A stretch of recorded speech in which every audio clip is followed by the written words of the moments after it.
सिक्किम के सरहदी इलाके नाथुला में मंगल को शदीद बर्फबारी तोदा गिरा। इस वाक़े में 7 सयाह हलाक और 11 जख्मी हुए हैं।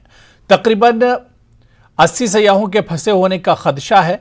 फौजी हुकाम ने यह इत्तला बर्फानी तोदा गिरने के बाद दी। गंगटोक के नाथुला से जोड़ने वाले जवाहर लाल नेहरू मार्ग पर रेस्क्यू ऑपरेशन जारी है। बर्फ में फंसे 22 सयाहों को बचा लिया गया है। इन्हें गंगटोक के STNM अस्पताल और सेंट्रल रेफरल अस्पताल में दाखिल कराया गया है। सड़क से बर्फ हटाने के बाद गाड़ियों को बचा लिया गया। वज़ीर-ए-आज़म नरेंद्र मोदी ने इस हादसे पर अफसोस का इजहार किया। उन्होंने कहा कि वो सिक्किम में बर्फानी तोदे गिरने से परेशान है। इन लोगों से ताज़ियत जो अपने प्यारों को खो चुके हैं। मुझे उम्मीद है कि जख्मी जल्द सेहतयाब हो जाएंगे। इमदादी कार्रवाइयां जारी है और मुतासर अफराद को हर मुमकिन मदद फराहम की जा रही है।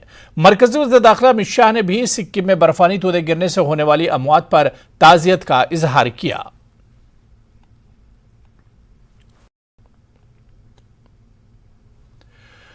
मरकजी हुकूमत मगरबी बंगाल में तशद्दुद पर सख्त नजर आ रही। वज़ीर दाखिला अमित शाह ने मंगल को ममता हुकूमत से रामनवमी फसादात और अमन अमान की खराब सूरत हाल पर रिपोर्ट तलब की। वज़ारत दाखिला ने मगरबी बंगाल के चीफ सेक्रेटरी से 3 दिन के अंदर पूरे वाक़े की रिपोर्ट भेजने को कहा है। बंगाल बीजेपी के सदर श्रीकांत मजूमदार ने वज़ीर दाखिला अमित शाह को खत लिखा है, जिसमें उन्होंने कहा कि बंगाल में हिंदुओं को मुसलसल निशाना बनाया जा रहा है। इस खत के बाद वज़ारत दाखिला ने यह रिपोर्ट तलब की है।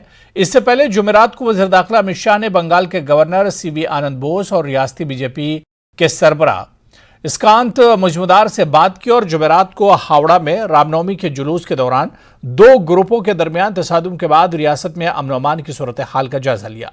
रामनवमी के जुलूसों के दौरान हावड़ा और हुगली में तशद्दुद हुआ था।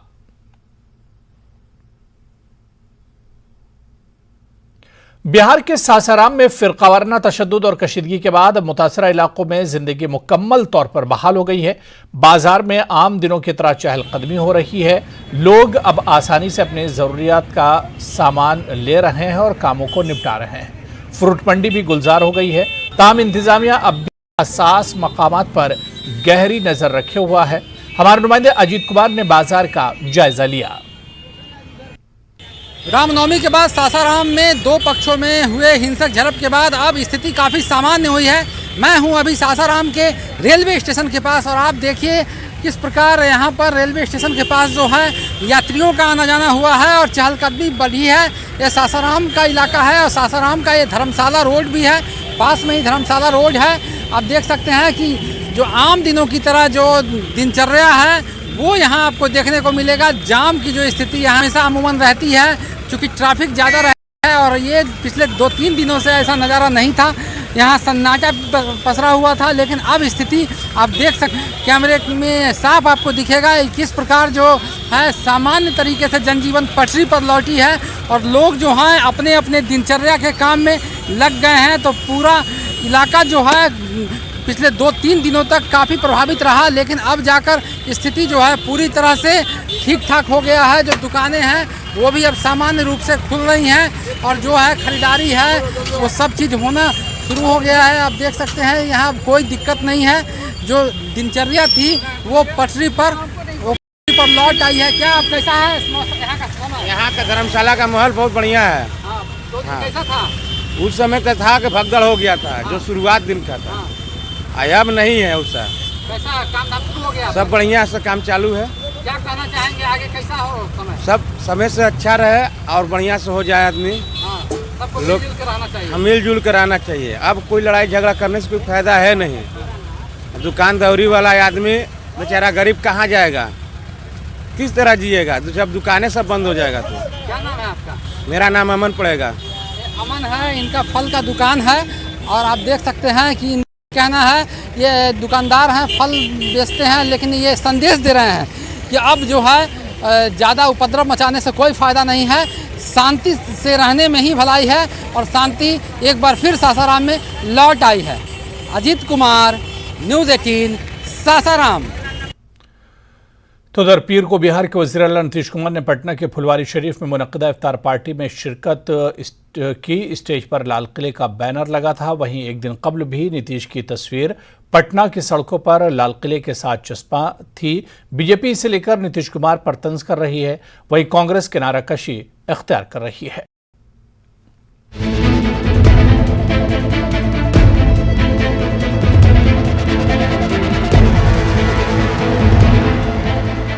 पटना के फुलवारी शरीफ में सोमवार को आयोजित दावत-ए-इफ्तार वैसे तो सामान्य आयोजन था, लेकिन इसे खास बना दिया लाल किले की इस तस्वीर ने।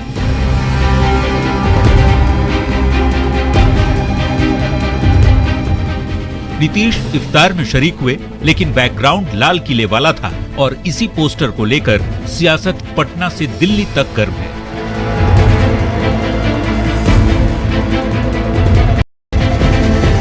बीजेपी के नेता नीतीश पर क्या कुछ कह रहे हैं, पहले सुन लीजिए। कोई व्हाइट हाउस के सामने खड़े होकर नीतीश कुमार का होर्डिंग लगा दे कि खड़े नीतीश कुमार, तो अमेरिकी राष्ट्रपति नहीं ना बन जाता है।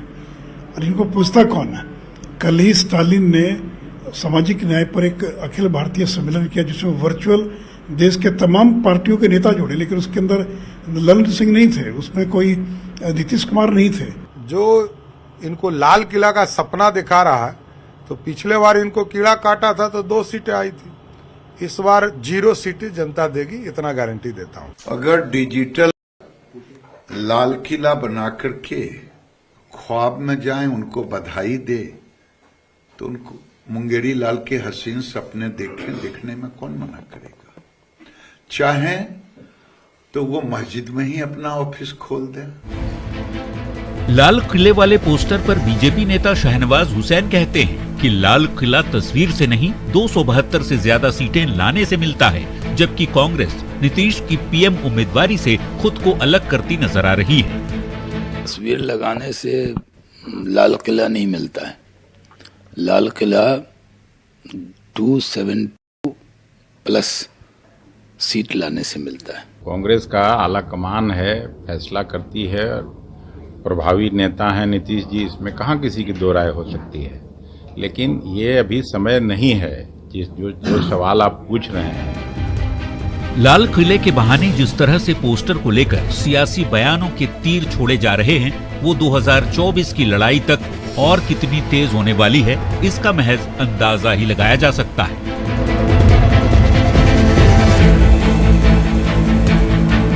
न्यूज़ 18 के लिए दिल्ली से अमितेश के साथ पटना से शैलेंद्र और धर्मेंद्र की रिपोर्ट।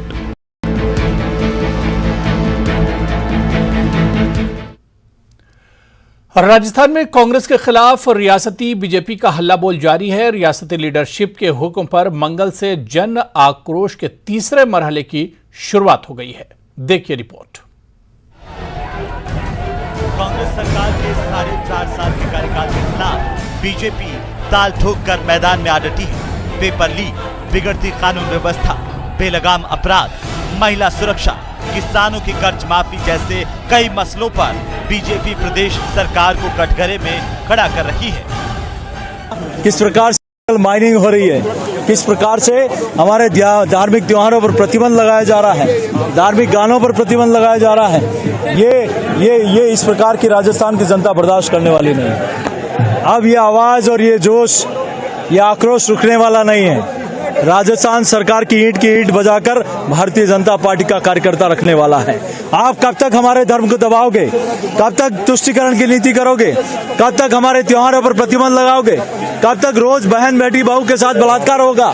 क्या पुलिस का इकबाल खत्म हो गया क्या? और ये कब तक किसान और युवाओं के साथ धोखाधड़ी होगी?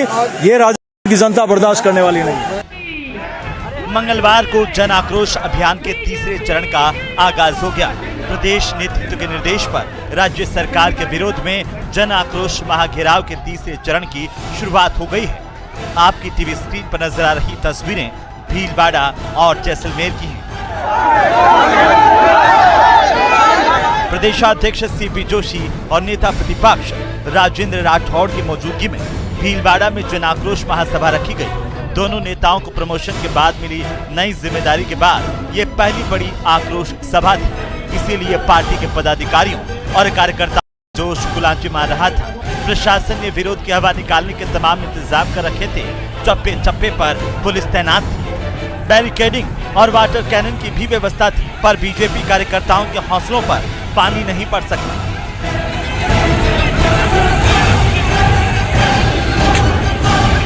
मैं सोचता हूँ आने वाले समय में राजस्थान का प्रत्येक व्यक्ति नागरिक ये कमर कस के बैठा है कि उस सरकार को उखाड़ फेंकना जिस सरकार ने भगवान श्री राम का नारा लगाने पर प्रतिबंध लगाया, उस सरकार को उखाड़ फेंकना है जिस सरकार ने राम दरबार और शिव मंदिर को तोड़ा, उस सरकार को उखाड़ फेंकना है जिस सरकार ने किसानों से वादा करके कि संपूर्ण कर्ज माफ़ी होगी और उसके बाद किसानों के साथ धोखा किया। अब ये दूसरा चरण है हमारा। दूसरे चरण में पूरे राजस्थान में सब जिला मुख्यालयों पर हम बड़ी सभाओं के माध्यम से जिले के समसामयिक मुद्दों सहित प्रदेश के मुद्दों की बात को सरकार के सामने जनता की भाव को उजागर करने का काम हम कर रहे हैं। इसके बाद हम राजस्थान की राजधानी की ओर कूच करेंगे। जिस सरकार के जन्म के साथ आपस के सरकार में बैठे लोगों के झगड़े प्रारंभ हुए थे, मुख्यमंत्री जी की अगर कोई एक बात कहे कि सबसे बड़ी कामयाबी क्या रही, तो ये कह सकता हूँ कि लगातार कुर्सी हिलती रही पर कुर्सी बचाने में कामयाब रहे। सरकार के विरुद्ध जनता में जो दर्द है उसकी अभिव्यक्ति के रूप में हमारी ये सभाएं हो रही है। जैसलमेर में बीजेपी नेताओं और कार्यकर्ताओं ने कलेक्ट्रेट का गेट तोड़ने की कोशिश की। प्रदेश संगठन महामंत्री भजनलाल की मौजूदगी में पार्टी के नेताओं ने गेट पर चढ़कर उसे तोड़ने का प्रयास किया। कई बार समझाइश के बाद भी जब बात बनती नहीं दिखी तो पुलिस संयम खोती नजर आई। राहत की बात यह रही कि यहाँ पर अप्रिय स्थिति नहीं बनी। बहरहाल प्रतिनिधि मंडल ने जिला कलेक्टर टीना डाबी को ज्ञापन सौंपकर आंदोलन समाप्त कर दिया। साल के आखिर में चुनाव है, इसीलिए बीजेपी प्रदेश सरकार के खिलाफ लोगों को लामबंद करने में कोई कोर कसर नहीं छोड़ रही है। धरना प्रदर्शन किसी कड़ी की सशक्त कवायद माने जाते हैं। Bureau report, news 18 Rajasthan. चलिए यहाँ पर रुकेंगे फिलहाल छोटे से ब्रेक के लिए।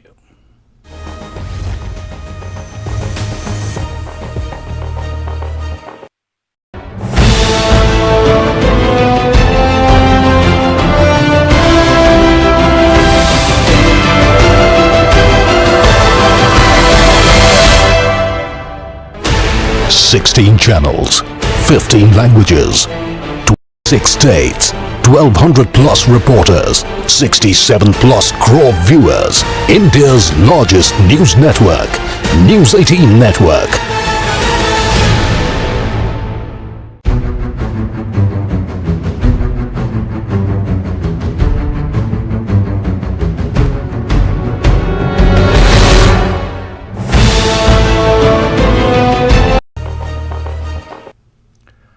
ब्रेक के बाद आगे बढ़ेंगे। बीजेपी के जनरल सेक्रेटरी तरुण चुग ने राहुल गांधी पर निशाना साधा। उन्होंने कहा कि जिनका दामन दागदार हो उन्हें शीशे और आईने में खुद को देखना चाहिए। राहुल गांधी खुद गैर मनकुला असासेजात मामले में मुलविस हैं। इसके अलावा उन्होंने तशद्दुदज़दा रियासतों की हुकूमतों से सवाल किया कि आखिर रामनवमी के दिन रोम के नाम पर सियासत क्यों कर रहे हैं। जिन्होंने देश के खजाने को लूटा और देश में बेनामी प्रॉपर्टी, बेनामी पैसे का धंधे को चालू किया, जिनकी अपनी सरकार का क्या कहता कि 12 लाख करोड़ रुपए उन्होंने लूटे हैं, वो किस मुंह से ये बात कर रहा है? राहुल गांधी जी तो खुद धोखाधड़ी जालसाजी के केस में जमानत पर है। ऐसे व्यक्ति जिनका पूरा गिरेबां दाग है, उन्हें शीशे में सामने वाले का ही चेहरा दिखता है। जंगल राज चलाने वाले लोग वोट बैंक की खातिर प्रशासनिक शक्ति करने के बजाय दंगाइयों का वोट बैंक देखकर काम कर रहे हैं। दंगाइयों को कुचलना पड़ेगा और तुष्टीकरण की राजनीति से बाहर आकर नागरिकों की सुरक्षा करें। मैं पूछना चाहता हूं बंगाल, झारखंड और बिहार की सरकारों से कि श्री रामनवमी की शोभा यात्रा पर ही क्यों हमले हो रहे हैं? दंगाइयों को कौन बचा रहा है? दंगा किनके कहने पे हो रहा है? मध्य प्रदेश में मुस्लिम बादशाहों और नवाबों के जरिए तामीर की गई तारीखी इमारत और बसाए गए शहरों का नाम बदलने का सिलसिला रुकने का नाम नहीं ले रहा है। पिछले एक साल में निस्फ दर्जन के करीब नाम बदले जा चुके हैं। पहले हबीबगंज स्टेशन का नाम बदलकर रानी कमला स्टेशन किया गया। इसके बाद होशंगाबाद का नाम बदलकर नर्मदापुरम, इस्लाम नगर का नाम बदलकर जगदीशपुर, हलालपुरा का नाम बदलकर हनुमानगढ़ी किया गया और अब नसरुल्लाहगंज का नाम बदलकर भेरोंदा कर दिया गया है। वाज़ेह है कि नसरुल्लाहगंज को भोपाल के आखिरी फरमारवा नवाब हमीदुल्लाह खान के बड़े भाई नसरुल्लाह खान के नाम पर बसाया गया था। बीजेपी नाम बदलने के मामले को जहां गुलामी की निशानी से ताबीर कर रही है, वहीं कांग्रेस ने इसे इंतखाबी साल में आवाम को गुमराह करने की सियासत से मंसूब किया है। नाम बदलने के मामले में कांग्रेस और बीजेपी के लीडरान क्या कहते हैं, आप भी सुनिए। मंत्री जी को मैं बधाई देता हूं कि नसरुल्लाहगंज का नाम बदल कर भैरुंदा किया गया है। निश्चित रूप से वो नाम जो कि हमें कहीं ना कहीं गुलामी की याद दिलाते हैं, उनको परिवर्तित किया जाना चाहिए। जनता की भी मांग है और इसीलिए ये निर्णय लिया गया जो स्वागत योग्य है। जब देश में चुनाव आते हैं, भारतीय जनता पार्टी ध्यान भटकाने के लिए ऐसा काम करती है जो लोगों के ध्यान भटकाए जाए। आज जिस प्रकार से नाम बदलने की होड़ जहां यूपी में लगी हुई थी, आज मध्य प्रदेश में शिवराज सरकार लगाई हुई है, क्योंकि इन्होंने 3 साल में जो सरकार चलाई है उस सरकार में आम जनता के भलाई का कोई काम नहीं किया। 19 साल से मध्य प्रदेश के अंदर मुख्यमंत्री हैं शिवराज सिंह चौहान, लेकिन बेरोजगारी, गरीबी, तमाम चीज़ से, महंगाई से आम जनता जूझ रही है। उन सब का, क्योंकि चुनाव में इनकी सरकार जा रही है और मध्य प्रदेश में दूसरी नई सरकार आ रही है, तो उस डर से ये इस तरह की प्रक्रिया को प्रारंभ कर रहा है, हर जगह के नाम बदलने का काम कर रहा है, जिससे कि एक ध्रुवीकरण की राजनीति की जाए। राज्यसभा के रुकन डॉक्टर सैयद नासिर हुसैन ने कर्नाटक में 4% मुस्लिम रिजर्वेशन को रद्द करने के रियासती हुकूमत के फैसले पर सख्त बरहमी का इजहार किया। नासिर हुसैन ने कहा कि इंतखाबात में फायदा हासिल करने के लिए बीजेपी ने यह कदम उठाया है। उन्होंने कहा कि बीजेपी समाज को तकसीम करने की कोशिश कर रही है। नासिर हुसैन ने कहा कि बीजेपी चाहती है कि मुसलमान इस मसले के खिलाफ पुरतशद्दुद एहतजाज करें ताकि हिंदू मुस्लिम बन जाए, लिहाजा मुसलमानों को चाहिए कि वो बीजेपी की इस साजिश का शिकार ना हो। बीजेपी, ये जैसा मैंने पहले बताया कि बीजेपी सिर्फ और सिर्फ इसलिए इसको स्क्रैप की है कि चुनाव में उनको फायदा हो। चुनाव के टाइम पे समाज में डिवीजन ला के पोलराइज करके वो चुनाव जीते, सिर्फ इसलिए। तो वो पोलराइजेशन जब होगा जब इस डिसीजन के खिलाफ रिएक्शन अगर वायलेंट हो, तो अगर बहुत बड़े बड़े प्रोटेस्ट हम निकालें, उसमें कुछ गड़बड़ हो जाए, पथराव हो जाए, लाठीचार्ज चले, कहीं टीयर गैसेस चले, जो कुछ अरेस्ट हो, जब जो है इसका पोलराइजेशन हो। लेकिन अदरवाइज मुझे लग रहा है कि बाई एंड लार्ज हिंदू समाज भी ये कह रही कि भाई उनका 2-2% निकाल के बांट के दे रहे हैं, ये तो मजाक बना दिए करके। ये एक नंबर 1। नंबर 2 ये है, वो लोग तो करेंगे, अमित शाह और नरेंद्र मोदी जो है इस मुद्दे को उछालेंगे। तो हमारा सवाल ये है, भाई मुस्लिम कम्युनिटी को रिलीजन के नाम पे दिया गया था, तो जैन कम्युनिटी को, बुद्धिस्ट कम्युनिटी को किसके नाम से दिया जाता? वो तो कास्ट तो है नहीं, वो लोग तो रिलीजियन ही है, अलग रिलीजन है ना, अलग समाज है, अलग समुदाय, अलग कम्युनिटी है वो, तो फिर उनको कैसा दे रहे? तो ये आर्ग्यूमेंट जो है हम लीगली भी होंगे, पॉलिटिकली भी होंगे, लेकिन हम लोगों को उनके ट्रैप में अभी फंस 1 महीना, 1.25 महीना हम लोगों को मैनेज करके निकाल लेना है ताकि चुनाव निकल जाए। चुनाव के बाद जो है हमें मतलब है 4% हमें रेस्टोर हो। हमारा मतलब सिर्फ इतना है कि 4% हमें रेस्टोर हो, पिछले पहले जैसा था वैसा, ताकि हमारे बच्चों को उसका फायदा पूरा मिले। आगे बढ़ेंगे। एसआईए की जानिब से आज वस्ती कश्मीर और शुमाली कश्मीर के कई मकामात पर छापेमारी अंजाम दी गई। टेरर फंडिंग से जुड़े मामलात में ये छापेमारी अंजाम दी गई। श्रीनगर में भी छापे मारे गए, जिला कुपवाड़ा में भी एसआईए के छापे मारे गए। एसआईए ने आरामपुरा, दरगमुला, कुपवाड़ा में भी छापा मारा है। एक साबिक दहशतगर्द के घर पर छापा मारा गया। आरामपुरा, दरगमुला में साबिक दहशतगर्द और तहरीक हुर्रियत के मेंबर गुलाम नबी सूफी के घर पर छापा मारा गया। उधर सोपुर के 2 मकामात पर भी छापे मारे गए। सोपुर के अमरगढ़ और बटापुरा में छापे मारे गए। आलूची बाग, श्रीनगर में भी एसआईए ने छापा मारा। खेलो इंडिया और बदलते कश्मीर की एक और तस्वीर सामने आई है। वादी कश्मीर के माने जाने बासलाहियत साइकिलिस्ट और Guinness world record holder Adil Tilly ने इस साल अगस्त के महीने में ग्लासगो, स्कॉटलैंड में मुनक्किद होने वाली यूसीआई ग्रांड फोंडो वर्ल्ड चैंपियनशिप के लिए क्वालिफाई कर लिया है। आदिल दिली मुल्क की नुमाइंदगी करेंगे।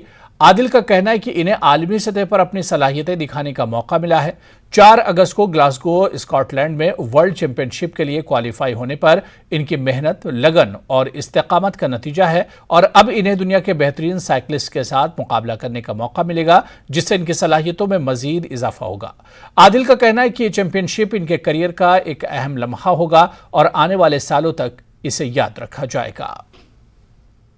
मैं बहुत ज़्यादा खुश हूँ कि जो मैं दुबई में मैंने चैम्पियनशिप खेली 19 फरवरी को, जो ये क्वालिफिकेशन रेस थी UCI ग्रैंड फोंडो वर्ल्ड चैम्पियनशिप के लिए, जो कि ग्लासगो स्कॉटलैंड में हो रही है। और आप सभी जानते हैं कि पिछले 2 सालों में मैंने 2 गिनीज़ वर्ल्ड रिकॉर्ड बीट किए थे और 2021 में मैंने कश्मीर टू कन्याकुमारी जो अल्ट्रारन्स की साइकिलिंग था, और उसके बाद मैंने लेफ्ट मनाली का दूसरा गिनीज़ वर्ल्ड रिकॉर्ड मेरा था, जो मैंने दूसरा गिनीज़ वर्ल्ड रिकॉर्ड बीट किया था। और उसके बाद मेरी चैम्पियनशिप मैं चैम्पियनशिप के लिए तैयारी कर रहा था, जो कि दुबई में होनी थी, और मैं 1 महीने पहले ही दुबई गया था। 1 महीना करीबन मैंने दुबई में बिताया था और डिफरेंट फॉरेन राइडर्स के साथ ट्रेन किया वहाँ पे। और सबसे बड़ी बात, जो भी अभी करंट वर्ल्ड चैम्पियन है और ओलंपियन है, ओलंपिक मेडलिस्ट है, उनके साथ उठने बैठने का सीखने का मौका मिला उनके साथ, तो मेरे लिए बहुत बड़ी बात है। बहुत सारी कंट्रीज़ आई थी पार्टिसिपेट करने के लिए और डिफरेंट कंट्री से लड़के आए हुए थे और उनमें से मैं भी यहाँ से गया हुआ था। मैंने जब वहाँ पे ट्रेनिंग की थी, ये 92 किलोमीटर की साइकिल रेस थी और इसमें जो मेरी टाइमिंग थी वो 2 घंटे 9 मिनट रही थी, और जो कि 44.11 की एवरेज आई थी मेरी 92 किलोमीटर में। और यही था कि मैंने आउट ऑफ 180 थी, मैं 44th प्लेस पे आया था, जो कि मैं क्वालिफाई हो गया था UCI ग्रैंड फोंडो वर्ल्ड चैंपियनशिप के लिए।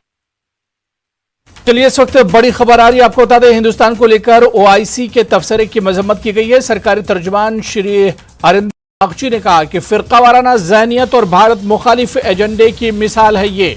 तो हिंदुस्तान को लेकर OIC के तबसरे की जबरदस्त मजम्मत की गई है। सरकारी तर्जुमान श्री अरिंदम बागची ने कहा है कि फिरका वाराना ज़हनियत और भारत मुखालिफ एजेंडे की मिसाल है। तो हिंदुस्तान को लेकर OIC के तबसरे की मजम्मत की गई है। इससे पहले भी कई बार OIC के प्लेटफॉर्म को हिंदुस्तान के लिए इस्तेमाल किया गया। हिंदुस्तान के खिलाफ नापाक एजेंडे को लेकर OIC के प्लेटफॉर्म का इस्तेमाल किया गया। खासतौर से पाकिस्तान इस प्लेटफॉर्म का इस्तेमाल करता रहा है, जिस हिंदुस्तान ने सख्त तबसरा किया है, सख्त मजम्मत की है। सरकारी तर्जुमान श्री अरिंदम बागची ने कहा है कि फिरका वाराना ज़हनियत और भारत मुखालिफ एजेंडे की मिसाल है।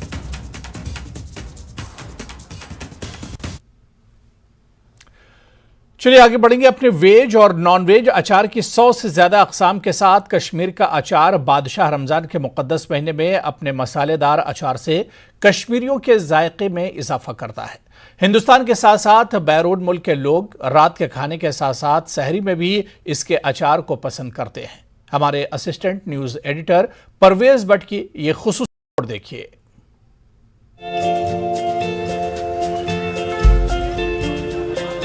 जैसे ही रमज़ान मुबारक का मुक़द्दस महीना अपने दूसरे अशरे में दाखिल हो चुका है, लोग इबादत और गुनाहों की माफ़ी मांगने में मसरूफ़ नज़र आ रहे हैं।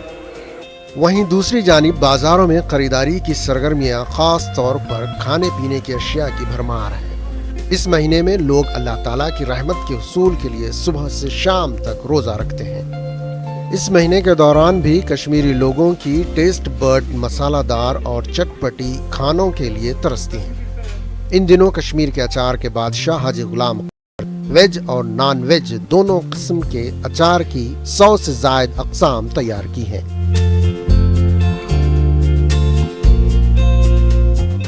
पिछले 40 सालों से अचार बनाकर बेच रहे हैं और नॉन वेज अचार मुतारिफ कराने की इनकी इख्तिरा को पूरी वादी में बहुत से लोगों ने पसंद किया है। हमारे पास 100 वैरायटी है और इस वक्त मीट भी है, चिकन भी है, कबाब भी है, रिश्ता भी है और मछली भी है, मशरूम भी है, पूरा 100 वैरायटी हमारे पास।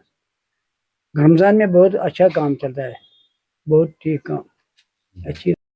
मेरे पास बहुत दूर से आता है, जम्मू से आता है, दिल्ली से आता है, बाहर से आता है, सऊदी अरब से आता है, हर एक स्टेट में आता है। यहाँ बनाने में इसका कम से कम 2 महीने लगता है, 60 दिन, 40 दिन, 50 दिन।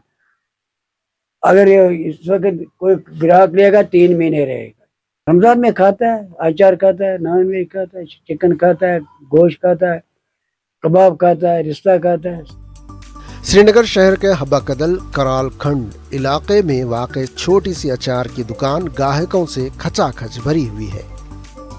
इस साल हाजी साहब ने चोगिंदर अचार की एक और किस्म का इजाफा किया है। मसालादार टिक्के की भी खूब मांग है। यहाँ वैरायटी बहुत अच्छी है। आज से खासकर दुनिया भर अगर देखेंगे दुनिया में सबसे ज्यादा मशहूर ये दुकान है और बनाने वाला भी माशाल्लाह बहुत अच्छा है। क्योंकि रमज़ान में थोड़ा है ना, मतलब मिजाज में थोड़ा कुछ तब्दीली आती है, इसीलिए ये बहुत ज़्यादा यूज़ होता है। पुलवामा में सुना है यहाँ अचार अच्छा मिलता है और वैरायटी में मिलता है हर, मतलब इसीलिए हम यहाँ आए तो अब देखा है कि मिलता है। हाजी गुलाम 25 साल से ज्यादा उम्र के होने के बावजूद अभी भी काम जारी रखे हुए हैं। रोजेदारों के लिए मजेदार और मसालेदार अचार बनाते हैं। इनकी शोहरत और इनकी उम्र ने इन्हें कभी काम रोकने पर मजबूर नहीं किया। न्यूज़ 18 के लिए श्रीनगर से परवेज भट्ट की रिपोर्ट। तो चलिए इस बुलेटिन में अभी फिलहाल इतना ही। नमस्कार।